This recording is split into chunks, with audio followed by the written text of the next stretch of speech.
من أحسن قولا ممن دعا إلى الله وعمل صالحا وقال إنني من المسلمين.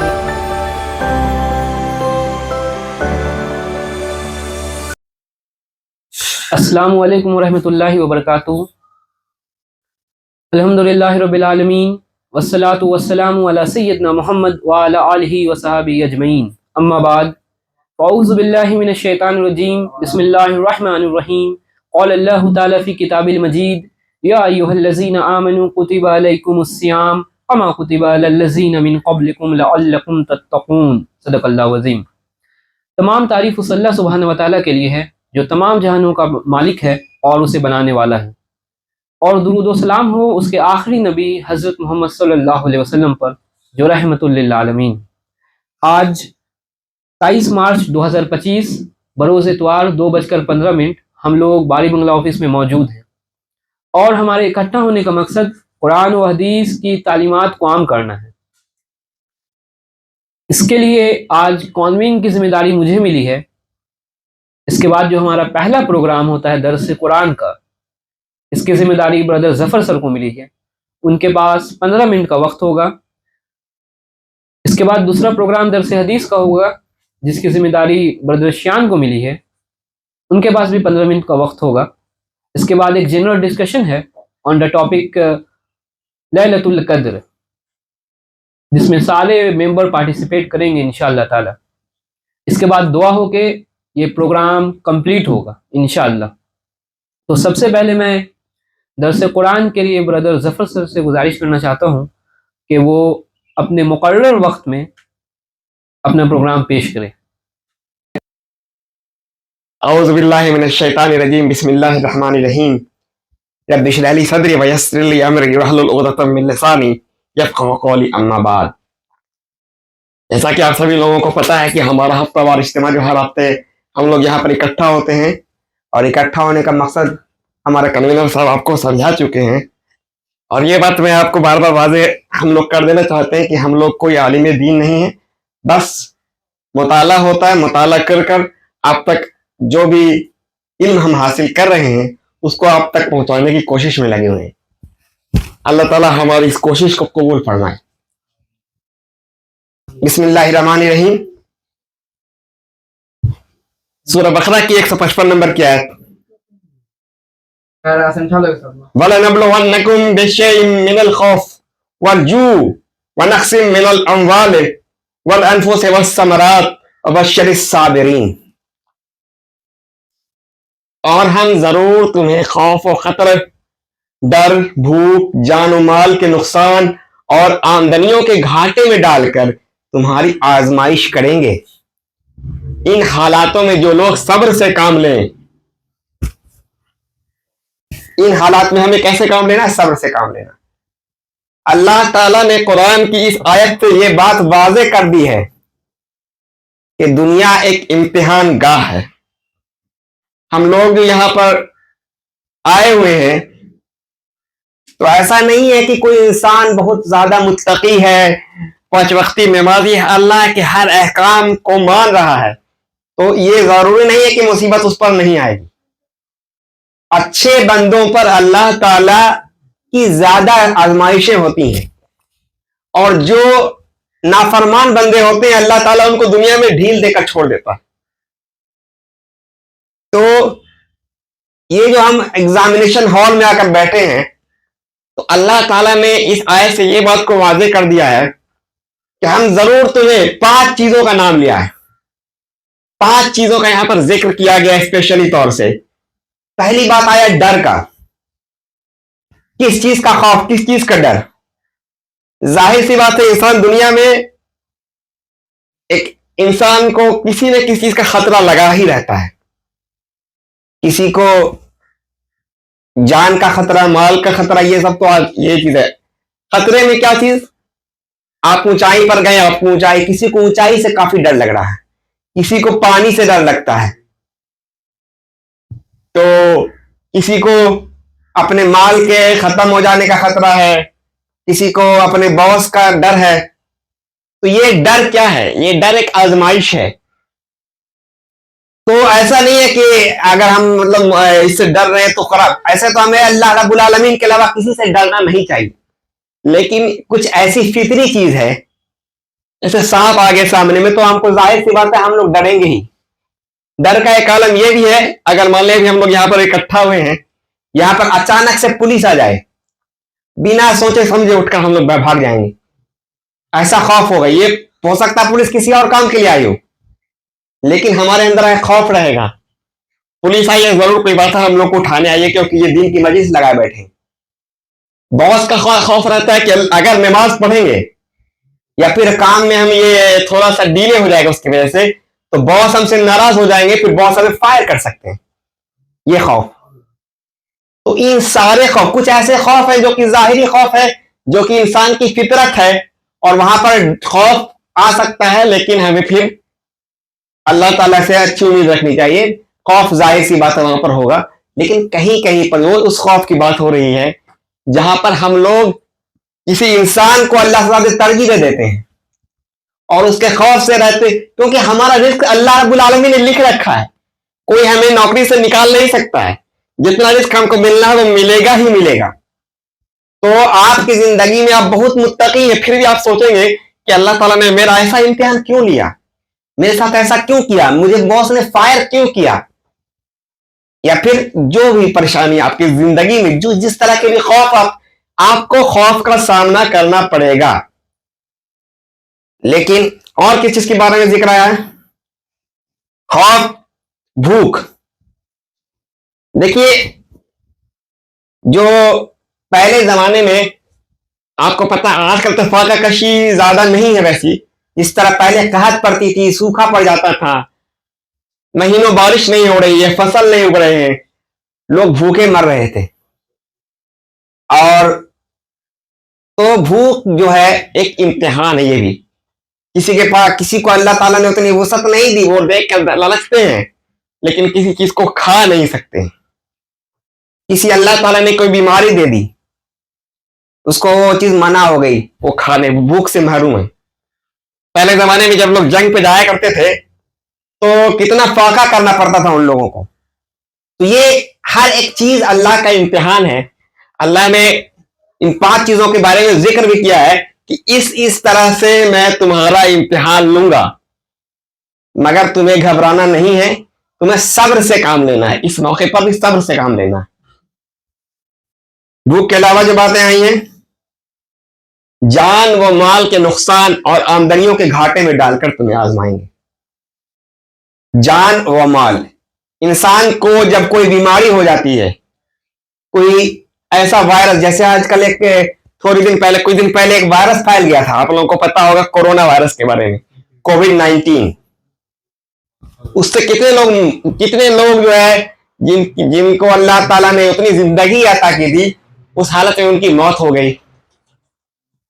کچھ لوگ جو ہے اس بیماری سے اوپر آ گئے, اس بیماری سے ابھر گئے, ان کا امیون سسٹم اللہ تعالیٰ کے فضل سے, اللہ کے کرم سے اچھا تھا, جو کہ انہوں نے ان بیماریوں کو جھیل لیا.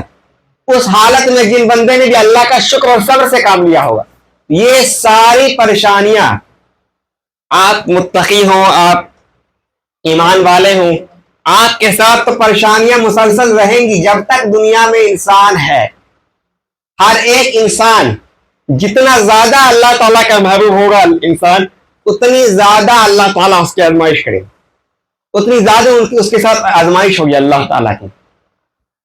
اور جان و مال کا نقصان, ہمیں ہمیشہ یہ ڈر لگا رہتا ہے کہ کہیں ہماری پراپرٹی میں کوئی چھین لے, کہیں جو میرا رزق ہے وہ رزق نہ ختم ہو جائے. کہیں ہمیں موت سے ڈرنا بالکل چاہیے, موت کو ہمیشہ یاد کرتے رہنا چاہیے, لیکن صرف موت کا خوف کرنے سے کافی نہیں, موت کی تیاری بھی ضروری ہے. تو یہ کچھ چیزیں ہیں, جب تک انسان زندہ رہے گا تا عمر یہ ساری پریشانیاں ان کے ساتھ لگی رہیں گی. ان سبھی میں سب سے بہتر کون ہے؟ جو ان حالات میں جو لوگ صبر سے کام لیں. آپ یہ بات گانٹھ باندھ لیں, اس بات کو پختہ کر لیں اس بات کو سمجھ لے کہ جتنی دن کی بھی اللہ تعالیٰ نے آپ کو زندگی دی ہے، اس زندگی میں آپ کے ساتھ بہت سارے امتحان کو ہونا ہے. کیونکہ جتنا آپ کو پتا ہوگا ایگزامینیشن جیسے آپ لوگ دیتے ہیں، نیٹ ہو گیا، JEE ہو گیا، IT ہو گیا، IIT ہو گیا، CA ہو گیا، بہت BPSC UPSC جتنے ٹفسٹ ایگزام ہیں اس میں اتنا ہی مشکل ہے، اس کی پریپریشن کرنا مشکل ہے. لیکن جب وہ حاصل کرتے ہیں، آپ جب اس کو اچیو کرتے ہیں تو سکسس، کامیابی کتنی بڑی مل جاتی ہے دنیا میں. دیکھ رہے ہیں کہ اس کو اگر آپ حاصل کرنے کے بعد کچھ اونچا مقام مل جاتا ہے آپ کو دنیا میں. اسی طرح کا اس کو ایک چھوٹا سا اگزامپل سمجھے کہ وہاں کیا حاصل ہوگا، کیا مقام ملے گا ہم کو اس صبر کا. کہ اگر ہم صبر اور تحمل سے کام لیں اور اللہ کی دی گئی ہر نعمتوں کو، اور جو پریشانیاں آئی، جتنی طرح کی پریشانی، چاہے بھوک ہو، چاہے ڈر ہو، چاہے جان ہو، چاہے بال ہو، چاہے قحط ہو، چاہے جتنی بھی پریشانیوں کا ذکر ہوا ہے، جس طرح کی مشکلیں آئیں، اس کو اگر انسان نے صبر کیا تو اللہ اس کو اس کا بہتر اجر دینے والا ہے. بے شک اللہ رب العالمین ہے. اب اگلی آیت 155 نمبر کی آیت ہے، الذین اذا اصابتهم مصیبۃ قالوا انا للہ وانا الیہ راجعون.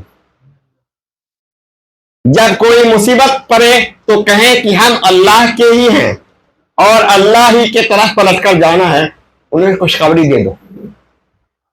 اب یہ جو دعا آپ سنیں گے، قالوا انا للہ وانا الیہ راجعون، ہمارے یہاں ایک رواج بن چکا ہے کہ جب کوئی انسان گزر جاتا ہے، دنیا فانی سے کوچ کر جاتا ہے، تب ہم لوگ یہ دعا پڑھتے ہیں عام طور سے. اگر کسی کی بیماری کی خبر آپ نے سنی، اگر اس کی بیماری پر آپ نے پڑھ دیا ایسی دعا، تو اس کے فیملی والے، اس کے گھر والے آپ پہ اٹھ جائیں، کھڑے ہو جائیں. یہ دعا کیسے تم پڑھ دیے؟ کہ ہمارے معاشرے میں علم کی اتنی کمی ہو گئی ہے، ہمارے معاشرے میں علم کی اتنی کمی ہے. آپ یہ دیکھیں یہ دعا کس وقت کے لیے؟ جب انسان کسی بھی مصیبت میں ہو، کوئی پریشانی ہو، کوئی چیز گم ہو جائے، کسی طرح کا بھی خلل آ جائے، کوئی مصیبت آ جائے، ہر ایک پریشانی میں انسان کو یہ دعا کرنی ہے، قالوا انا للہ وانا الیہ راجعون. کیونکہ جب ہم اللہ کی طرف سے آئے، ہم کو اللہ کی طرف جانا ہے. جو چیزیں مجھ سے چھین چکی ہیں، وہ کون سا میری تھی، وہ کون سا میری ہمیشہ کے لیے تھی؟ وہ اللہ نے دیا تھا، اللہ نے لے لیا. تو ایسا نہیں ہے کہ یہ دعا صرف موت میں پڑھنے کے لیے، میت میں پڑھ سکتے ہیں، اور بالکل ہر مصیبت سے، ہر پریشانی سے نجات دلانے کے لیے یہ دعا پڑھی جا سکتی ہے. اور صبر کے بارے میں جو بات آئی تھی، اس پر ایک حدیث مجھے یاد آئی ہے، تو میں آپ کے سامنے حدیث کوٹ کرنا چاہوں گا کہ اللہ تعالیٰ، آپ صلی اللہ علیہ وسلم، ایک کسی کی میت پر جیسے کوئی انسان ماتم مناتا ہے، اپنے سر پیٹتا ہے، اپنے کپڑوں کو پھاڑتا ہے اور اپنے زبان سے خراب الفاظ نکالتا ہے، تو اللہ کے نبی نے ہم سے کہا وہ ہم میں سے نہیں ہے. جو شخص ایسا کرتا ہے وہ ہم میں سے نہیں ہے. یعنی، اور اس کا ایک ایگزامپل ایک اور حدیث سے ملتا ہے کہ ہم کس طرح سے اس سچویشن کو ڈیل کریں. جب آپ صلی اللہ علیہ وسلم کے بیٹے ابراہیم کی میت ہوئی، جب آپ صلی اللہ علیہ وسلم کے بیٹے ابراہیم کی میت ہوئی تو ان کے آنکھوں سے آنسو نکل رہے تھے. صحابی نے پوچھا، ایک صحابی نے ان سے پوچھا، اللہ کے رسول آپ بھی رو رہے ہیں؟ تو انہوں نے فرمایا کہ آنسو نکلنا، آنسو یا غم کرنا یہ ویسی چیز نہیں، یہ انسانی فطرت ہے. جب غم ہوگا تو آپ آنسو بہا سکتے ہیں، لیکن اپنے زبان سے ایسے الفاظ نہ نکالیں، ایسی کوئی بات نہ نکالیں جو اللہ کو بری لگے. تو کیونکہ ہمیں اس بات پر عمل کرنا ہے کہ انا للہ و انا الیہ راجعون، کہ اللہ کی طرف سے وہ آیا تھا اور اللہ کی طرف وہ ہر چیز کو رجوع ہونا ہے. تو اور ڈر اور خوف کی جو بات میں نے کی تھی، تو ڈر اور خوف ظاہری چیز ہے. آپ نے جو قصہ پڑھا ہوگا موسیٰ علیہ السلام کے بارے میں، جب ان کے سامنے اژدہا سانپ آیا تھا تو وہ تھوڑی دیر کے لیے ڈر گئے تھے. تو یہ ڈر فطری چیز ہے, فطری ہی ہے. اور جو ساری باتیں آج کہی گئی اس پر اگر بات گفتگو کی جائے تو کافی لمبی ہو سکتی ہے اور گھنٹوں اس پر بولا جا سکتا ہے. تو آج زیادہ پریپریشن تو نہیں ہے میری, انہی سے باتوں کے ساتھ میں اپنے باتوں کو مکمل کرنا چاہوں گا, ختم کرنا چاہوں گا. وآخر دعوانا الحمدللہ رب العالمین. اعوذ باللہ من الشیطان الرجیم. بسم اللہ الرحمن الرحیم. الحمدللہ رب العالمین والصلاة والسلام علی سید الانبیاء والمرسلین وعلی آلہ اصحابہ اجمعین. فإن أصدق الحدیث کتاب اللہ وأحسن الہدی ہدی محمد رسول اللہ صلی اللہ علیہ وسلم وخیر الامور عوازمها وشر الامور محدثاتها وكل محدثۃ بدعۃ وكل بدعۃ ضلالہ وكل ضلالۃ فی النار. وبالسند المتصل منا على الشيخ الإمامين همامين حافظ الحجة الأمير المؤمنين في الحديث أبي عبد الله محمد بن إسماعيل بن إبراهيم بن مغيرة بن برجس الجوفي اليماني البخاري رحمه الله عليه. باب تحري ليلة القدر في البيت من الأشهر الأواخر. حدثنا قتيبة بن سعيد حدثنا إسماعيل بن جعفر حدثنا أبو سهيل عن أبي عن عائشة رضي الله تعالى عنها أن رسول الله صلى الله عليه وسلم قال تحروا ليلة القدر في البيت من الأشهر الأواخر من رمضان. رسول اللہ صلی اللہ علیہ وسلم نے فرمایا شب قدر کو رمضان کے آخری عشرہ کے طاق راتوں میں ڈھونڈو. تو یہ حدیث صحیح بخاری کی ہے اور حدیث نمبر 2017 ہے. اور صحیح بخاری کی حدیث سے پہلے اس کی باب کی تشریح اس باب کی تشریح کی شب قدر کو آخری عشرہ کے طاق راتوں میں ڈھونڈو. تو اس باب کا امام بخاری رحمہ اللہ اس باب سے یہ فرمانا چاہ رہے ہیں کہ رمضان جو لیلۃ القدر ہے اسے رمضان کے آخری عشرہ کے طاق راتوں میں ڈھونڈنا چاہیے اور اس میں عبادت اور نوافل پڑھنا چاہیے. وہ یہ طاق رات 21, 23, 25, 27, 29 ہے. اور اس کی جو حدیث ہے کہ نبی صلی اللہ علیہ وسلم نے فرمایا کہ شب قدر کو رمضان کے آخری عشرہ کے طاق راتوں میں ڈھونڈو. تو یہاں پہ آخری عشرہ تو یہی ہے 21, 23, 25, 27, 29 جو راجح قول ہے ائمہ کرام کا, اس کے مطابق جو راجح قول ہے آخری عشرہ کے طاق رات وہی ہے 21, 23, 25, 27, 29. باقی اس میں امام ابن حجر عسقلانی رحمہ اللہ نے ائمہ کرام کے 40 اقوال نقل کیے ہیں. کسی نے امام ابو حنیفہ رحمہ اللہ علیہ اور ان کے اصحاب جو ہیں انہوں نے تو یہاں تک فرمایا کہ سال بھر لیلۃ القدر ہے اور اس میں اپنا انہوں نے دلائل رکھا. اور باقی سارے ائمہ نے وہی فرمایا کہ طاق راتوں میں ڈھونڈنا چاہیے رمضان کے. اور یہاں پہ طاق راتوں میں تو بتا دیا گیا ہے 21, 23, 25, 27, 29.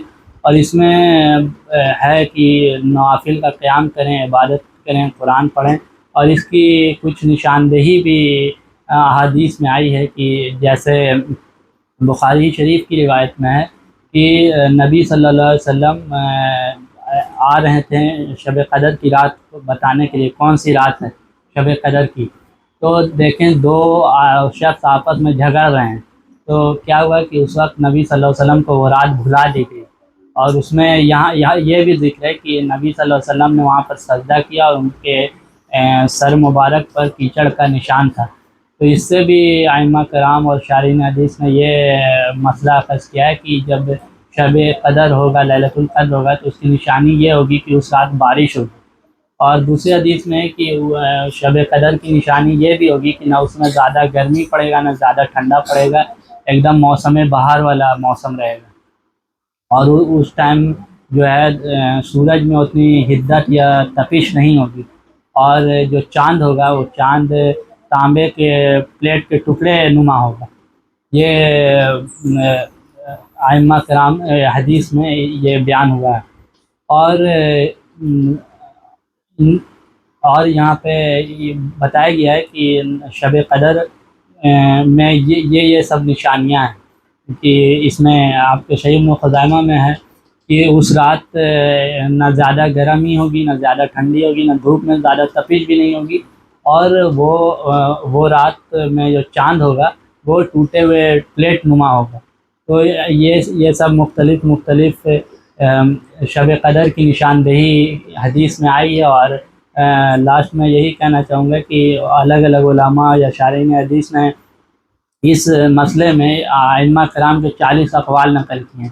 جیسے امام حنیفہ رحمۃ اللہ علیہ، ان کے اصحاب کا اقوال یہ ہے کہ وہ سال بھر ہوگا. ان کی دلیل حدیثی سے ہے کہ عبداللہ ابن مسعود رضی اللہ عنہ نے فرمایا کہ جو شخص ہمیشہ تہجد کی نماز یا لیلۃ القدر کی نماز پڑھے گا تو اس کو شب قدر وہ پا لے گا، لیلۃ القدر وہ پا لے گا. تو اس سے انہوں نے استدلال کیا ہے. اور باقی ائمہ نے اس کے الگ ایک روایت ہے، اس میں بھی یہی ہے، اتنا روایت ہے. اس سے آگے یہ بیان کیا گیا ہے کہ لیلۃ القدر جو نماز پڑھے گا وہ لیلۃ القدر کو پا لے گا جو ہمیشہ پڑھے گا. اس کے بعد صحابہ نے ان کو کہا، جو صحابہ نے ان سے پوچھا کہ یہ تو ہے کہ پورے رات ہی لیلۃ القدر ہے، تو اس کا یہاں پہ کیا مطلب ہے؟ تو وہ دوسرے صحابہ نے فرمایا کہ جو عبداللہ ابن مسعود رضی اللہ عنہ ان کو بھی پتہ ہے کہ شب قدر جو ہے رمضان ہی میں ہے. وہ یہاں پہ پورے سال اس لیے کہنا چاہ رہے ہیں کہ لوگ جو ہیں اس میں سستی نہیں ہو جائے ان کو، اور وہ رمضان ہی کو لے کے نہ بیٹھ جائیں، اور رمضان کے علاوہ بھی وہ تہجد کی نماز پڑھیں. تو اس وجہ سے بھی بہت سے لوگوں نے، بہت سے جو متاخرین علماء میں سے انہوں نے باقی ائمہ کے اقوال کو حجت بنایا، ان کے قول کو، ان کے نزدیک ان کا قول جو زیادہ مختار ہے. تو یہی ہے کہ شب قدر کا جو آخری طاق رات وہی 21، 23، 25، 27، 29. اور یہ اس میں جو ہے کہ ڈھونڈو، آخری طاق رات میں ڈھونڈو. تو اس کا مطلب ہے کہ زیادہ سے زیادہ عبادت کرو، اس رات جاگو. جیسے اس سے پہلے جو اجتماع ہوا تھا اس میں تھا کہ نبی صلی اللہ علیہ وسلم کمر بستہ ہو جاتے تھے اور خود بھی جاگتے تھے اور اپنے گھر والوں کو بھی جگاتے تھے، اور اس میں نوافل کا قیام کرتے تھے، اور زیادہ سے زیادہ وقت جو ہے فضول کام سے ہٹ کے عبادت میں لگایا کرتے تھے. اللہ عالم بالصواب. تقبل اللہ منا و منکم صالح الاعمال.